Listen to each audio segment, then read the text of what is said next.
ನಮಸ್ಕಾರ. ನಾನು ಅಮೋಘ ಚಕ್ರವರ್ತಿ, ಡಾಕ್ಟರ್ ಶ್ರೀ APN ಸ್ವಾಮಿಯವರ ಶಿಷ್ಯ. ಎಲ್ಲರಿಗೂ ನಮಸ್ಕಾರ. ನಾವೆಲ್ಲರೂ ಇಲ್ಲಿಯವರೆಗೂ 22 ಪಾಶುರಗಳನ್ನು ನೋಡ್ಕೊಂಡ್ಬಂದಿದ್ದೇವೆ. ಈ ತಿರುಪ್ಪಾವೈನ 22 ಪಾಶುರಗಳಲ್ಲಿ 16ನೇ ಪಾಶುರದಿಂದ 22ನೇ ಪಾಶುರವರೆಗೂ ಸ್ಟೆಪ್ಸ್ ಅಂದರೆ ಒಂದೊಂದು ಮೆಟ್ಟಿಲುಗಳಲ್ಲೂ ಯಾರ್ಯಾರ ಮೂಲಕ ನಾವು ಹೋಗಬೇಕು, ಯಾರ್ಯಾರನ್ನ ಮೊದಲು ನಾವು ನಮಸ್ಕಾರ ಮಾಡಿಕೊಂಡು ಅನುಮತಿಯನ್ನು ಪಡೆದುಕೊಂಡು ನಂತರ ಶ್ರೀಕೃಷ್ಣನ ಬಳಿ ಹೋಗಬೇಕು. ಒಂದು ಪ್ರೋಟೋಕಾಲ್, ಒಂದು ಕಂಪನಿಯಲ್ಲಿ ದೊಡ್ಡ ವ್ಯಕ್ತಿಯನ್ನು ನೋಡೋದಕ್ಕೆ ಮುಂಚೆ ಯಾರ್ಯಾರ ಮೂಲಕ ನಾವು ಹೋಗಬೇಕು ಅನ್ನುವಂಥ ರೀತಿಯಲ್ಲಿ ಇಲ್ಲೂ ಸಹ ಗೋದಾದೇವಿ ನಮಗೆ ಈ ಒಂದು ಪ್ರೋಟೋಕಾಲ್ನ ತೋರಿಸ್ತಾ ಇದ್ದಾಳೆ. ಹಿಂದಿನ ಪಾಸುರದಲ್ಲಿ ಶ್ರೀಕೃಷ್ಣನ ಫೈನಲಿ ಎಬ್ಸೋದಕ್ಕೆ ಟ್ರೈ ಮಾಡಿದ್ದಾಳೆ.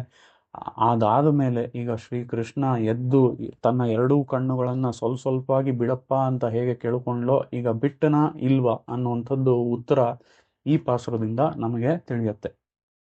மாரி மலை முழஞ்சில் மன்னிக் கிடந்துறங்கும் சீரிய சிங்கம் அறிவொற்று தீவிழித்து வேரி மயிர் பொங்க எப்பாடும் பேர்ந்துதறி மூறி நிமிர்ந்து முழங்கி புறப்பட்டு போதருமா போலே நீ பூவை பூவண்ண உன் கோயில் நின்றங்கனையே தோன்றருளி கோப்புடைய சீரிய சிங்காசனம் இருந்து யாம் வந்த காரியம் ಆರಾಯ್ದು ಅರುಳೇಲೋರ್ ಎಂಪಾವಾಯ್.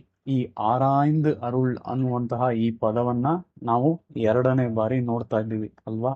ಆ ರೀತಿಯಲ್ಲಿ ಮಾರಿ ಮಲೈ ಮೊಯಂಜಿಲ್ ಅಂತ ಹೇಳಿದ್ರೆ ಒಂದು ಸಿಂಹ ತನ್ನ ಒಂದು ಗುಹೆಯಲ್ಲಿ, ಸಿಂಹದ ಗುಹೆ ಸಾಮಾನ್ಯವಾಗಿ ಎಲ್ಲಿರುತ್ತೆ?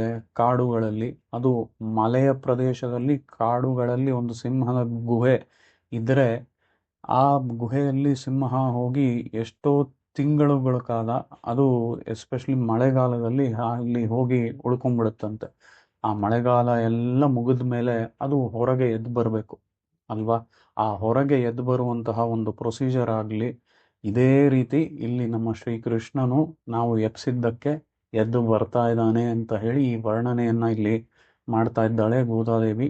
ಅದಲ್ಲದೆ ಈ ಪಾಸುರದಲ್ಲಿ ಎಲ್ಲರೂ ಸಾಮಾನ್ಯವಾಗಿ ಹೇಳುವಂಥದ್ದು, ಈ ಪಾಸುರದಲ್ಲೇ ಗೋದಾದೇವಿ ತಿರುಪ್ಪಾವೈನಲ್ಲಿ ನೃಸಿಂಹ ಸ್ವಾಮಿಯನ್ನ ಹಾಡಿರುವಂಥದ್ದು ಅಂತಲೂ ಸಹ.